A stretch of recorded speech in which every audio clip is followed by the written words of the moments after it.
Hello everyone, this is Anil Kumar and once again I welcome you all to my English club. In this club today we are going to discuss about essay writing, right? इस पूरे session में मैं आपको बताऊंगा कि आप कैसे एक इफेक्टिव एसे लिख सकते हैं किसी भी गिवन टॉपिक पे, ठीक है। और देखिए अगेन जो है ये जो टॉपिक है वो आपके चाहे एकेडमिक्स एग्जाम्स हों या कोई कॉम्पिटिटिव एग्जाम्स हों, ठीक है, उन सब में जो है एक बड़ा इंपॉर्टेंट रोल प्ले करता है, ठीक है। तो आपको किसी भी गिवन टॉपिक पे एक बेहतर एसे लिखने आना चाहिए, ठीक है। और ये काफी क्वेश्चंस पूछे भी जाते हैं, ठीक है। तो इसमें मैं आपको बताऊंगा कि आखिर हम ऐसे लिखते क्यों हैं, ठीक है। दूसरी चीज कि एक इफेक्टिव एसे का फॉर्मेट क्या होता है, ठीक है, क्या क्या चीजें आपको ध्यान में रखना है, ठीक है। ये सब चीजें इस पूरे सेशन में मैं डिटेल से डिस्कस करूंगा, ठीक है। सो इस पूरे वीडियो को ध्यान से देखिए और जो भी इंपॉर्टेंट पॉइंट्स मैं बताऊंगा उसको नोट डाउन करिए, ठीक है, जो आपके एग्जाम्स में या आपके आने वाली लाइफ में जो है बड़ा इंपॉर्टेंट रोल प्ले करेगा, ठीक है। सो चलिए स्टार्ट करते हैं। देखिए ऐसे जो है हम किसी भी टॉपिक पे लिखते हैं तो क्या करने के लिए, ठीक है, एक मैसेज देना चाहते हैं, मैसेज देना चाहते हैं, ठीक है।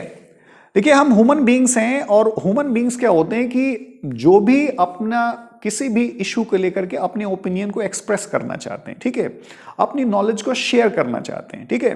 तो वो जो है एक ऐसे लिखते हैं और एक ऐसे में क्या होता है कि अपने ओपिनियन को डिटेल्ड तरीके से एक्सप्रेस करते हैं, रीजन देकर कि वो चीज क्यों ठीक है या वो चीज ठीक नहीं है तो क्यों ठीक नहीं है, ठीक है, उसके क्या प्रोज एंड कॉन्स हो सकते हैं, ये सब चीजें जो है हम डिटेल तरीके से डिस्कस करते हैं, ठीक है, ऐसे के माध्यम से, राइट।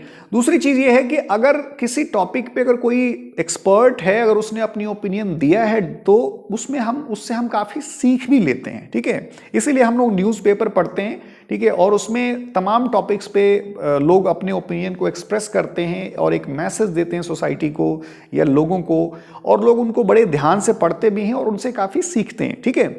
तो ऐसे राइटिंग जो है इसीलिए दिया जाता है कि कैंडिडेट जो है क्या उस टॉपिक के बारे में सोचता है और क्या मैसेज देना चाहता है, तो वो उसको आपको ऑप्शन मिलता है कि भाई आप इतने वर्ड्स में, चाहे 200 वर्ड्स मिले, 500 या 3000 वर्ड्स मिलता है, उसमें आप अपने ओपिनियन को उसके अकॉर्डिंग जो है एक्सप्रेस करें और मैसेज दें जो आप देना चाहते हैं उस टॉपिक के बारे में लोगों को, ठीक है।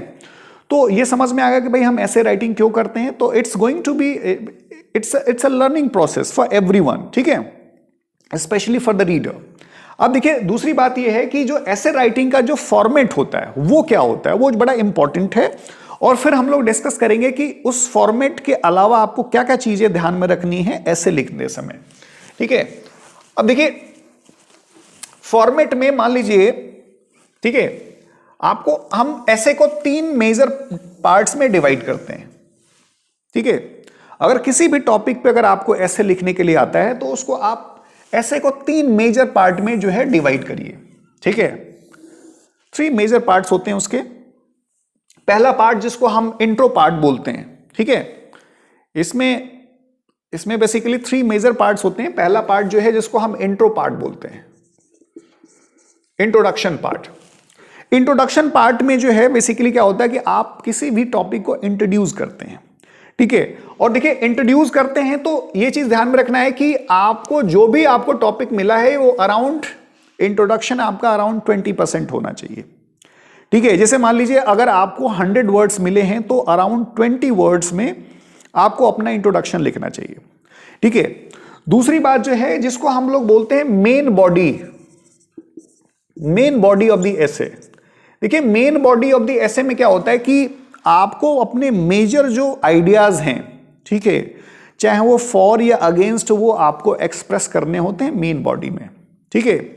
और तीसरा जो है आपका होता है कंक्लूजन वाला पार्ट, ठीक है, कंक्लूजन वाला पार्ट।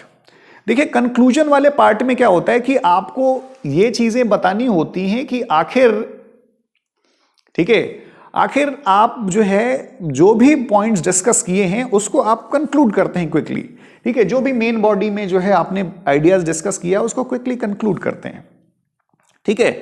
तो अब देखिए 3 मेजर पार्ट्स आपको समझ में आ गए। देखिए 20% मैंने बताया कि इंट्रो पार्ट में होता है, अराउंड 60% जो है आपके पूरे एसे का जो है पार्ट मेन बॉडी में होता है, और ये मेजर सेक्शन है आपके जिसमें आप डिटेल्ड तरीके से किसी भी टॉपिक को डिस्कस करते हैं, ठीक है। तीसरा कंक्लूजन जो वाला जो पार्ट है वो अराउंड 20% होता है पूरी आपके ऐसे के लेंथ का, ठीक है। तो यानी मान लीजिए अगर 100 वर्ड्स मिले तो अराउंड 20 वर्ड्स जो है आपको इंट्रो पार्ट में लिखने हैं, 60 वर्ड्स जो है अराउंड आपको, ठीक है, अराउंड 10% इधर अप डाउन हो सकता है, ठीक है, लेकिन उससे ज्यादा नहीं होना चाहिए, ठीक है। तो 20% इसमें हो गया, अराउंड 60% इसमें हो गया, और रिमेनिंग 20% जो है वो आपके कंक्लूजन वाले पार्ट में होगा, ठीक है। तो ये तो मेजर डिविजन्स हो गए। अब देखिए ये क्वेश्चन उठता है कि आखिर इंट्रो पार्ट में क्या डालें। तो जैसे क्या है ना कि नाम ही सजेस्ट कर रहा है कि इंट्रो पार्ट यानी इंट्रोडक्टरी पार्ट यानी शुरुआती पार्ट। तो देखिए एक चीज ध्यान में रखिए कि there is no fixed way of starting any essay, कोई भी फिक्स तरीका नहीं है जिससे कि आप यही तरीका है जो आप इसको आप स्टार्ट करें, ठीक है।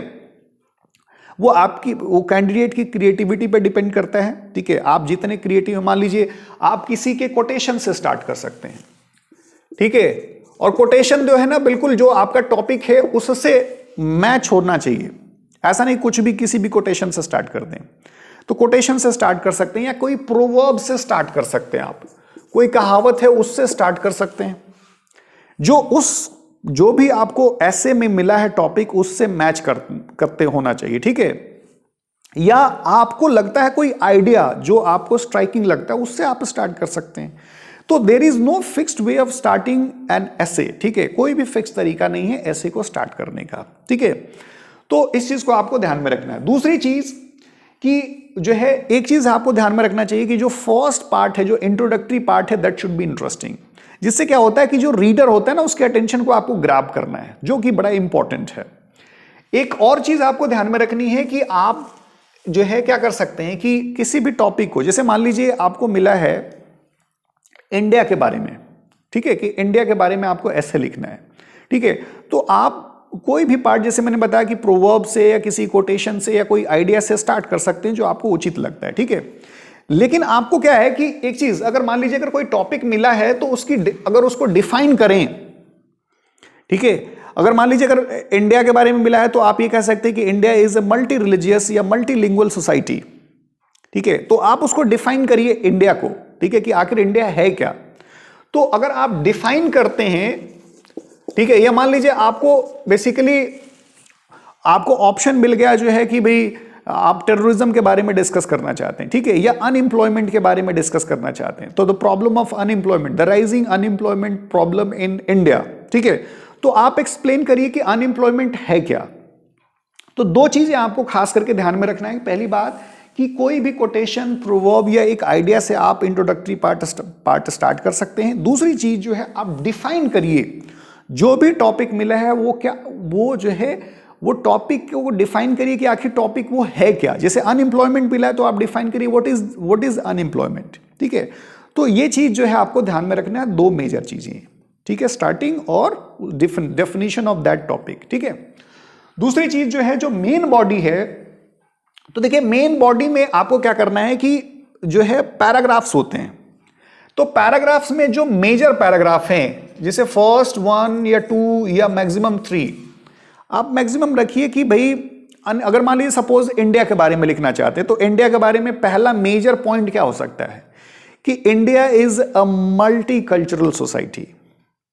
तो इंडिया इज ए मल्टीकल्चरल या मल्टीलिंगुअल सोसाइटी, आप यही कहना चाहते हैं कि भाई आप बता सकते हैं कि भाई इंडिया एक बहुत ही क्या है कि बहुत सांस्कृतिक जो है कंट्री है, इसमें तरह तरह की संस्कृति पाई जाती है, तरह तरह की लैंग्वेज पाई जाती है। तो यही multi religious, multicultural, multilinguistic society, आप यही कहना चाहेंगे भाई डाइवर्सिटी है यहाँ पे। तो पहला मेजर पॉइंट तो आप इंडिया के बारे में यही लिखेंगे। दूसरी बात क्या लिखेंगे कि भाई India is basically an agricultural economy, mainly जो है एग्रीकल्चर बेस्ड इकोनॉमी है। अराउंड 70% पॉपुलेशन जो है वो डायरेक्टली या इनडायरेक्टली एग्रीकल्चर पे बेस्ड है। तो दूसरा मेजर पॉइंट क्या होगा, वही होगा। तीसरा आप ये लिख सकते हैं कि इंडिया जो है फास्ट एक अब इंडस्ट्रियलाइज जो है कंट्री भी हो रहा है, ठीक है, तेजी से ग्रो कर रहा है, ठीक है। तो ये भी आप कह सकते हैं, ठीक है। तो ये चीज जो है अगर आप इंडिया के बारे में लिखना चाहते हैं तो आप लिख सकते हैं। मान लीजिए अनएम्प्लॉयमेंट के बारे में डिस्कस कर रहे थे, तो अनएम्प्लॉयमेंट में आप 3 मेजर पॉइंट दे सकते हैं कि भाई क्या क्या मेजर वजहें हैं अनएम्प्लॉयमेंट के, और गवर्नमेंट ने अब तक क्या किया है उसको रोकने के लिए, और फिर क्या करना चाहिए। तो 2-3 मेजर चीजें आप जो है आइडियाज में डिस्कस करते हैं पैराग्राफ में।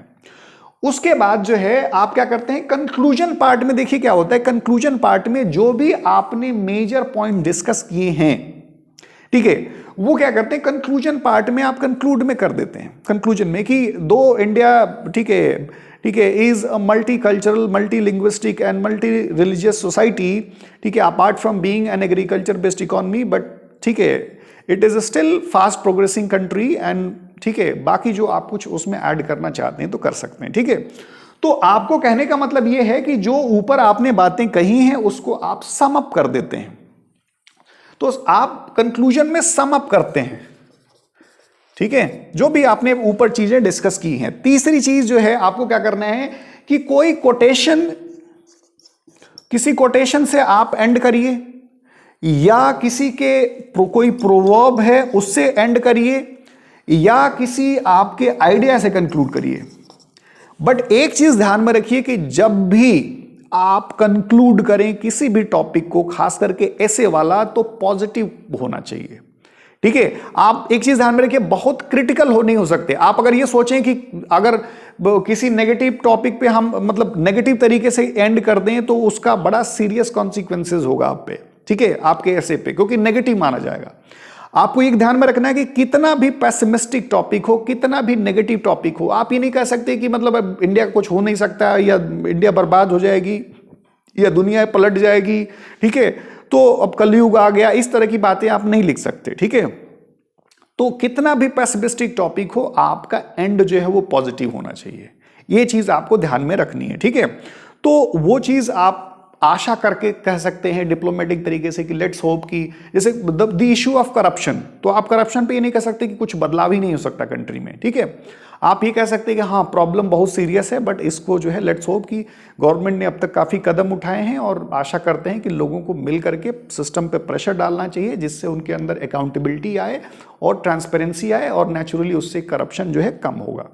तो आपको कितना भी नेगेटिव टॉपिक हो, कोशिश करना है उसको जो है पॉजिटिव एंड पे कंप्लीट करने का, उसको कंक्लूड करने का। ठीक है, तो लेट अस सम अप। ठीक है, क्या क्या चीजें करना है कि भाई एक इंट्रोडक्टरी पार्ट होता है वो अराउंड 20% होना चाहिए पूरी लेंथ का, मेन बॉडी अराउंड 60% का होना चाहिए, और कंक्लूजन जो है वो 20% का होना चाहिए पूरी लेंथ का। ठीक है, आपको इंट्रोडक्टरी पार्ट में मैंने बताया क्या क्या चीजें ध्यान में रखना है, मेन बॉडी में क्या ध्यान में रखना है, और कंक्लूजन में क्या ध्यान में रखना है।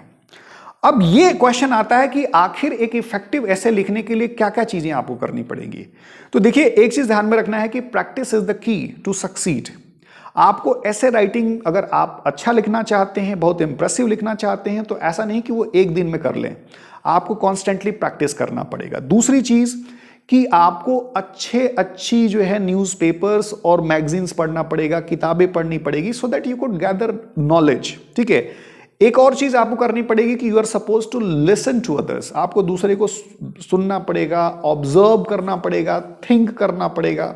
ये सब चीजें कंबाइन करके तब आपको हेल्प करती हैं यू कुड कि आप बहुत अच्छा लिख सके किसी भी टॉपिक पे। ठीक है, so I hope you must have found this entire discussion quite fruitful, ठीक है, for your preparation, and this discussion will help you to write an effective and impressive essay on any given topic, right? So thank you very much. Keep learning and improving yourself, right?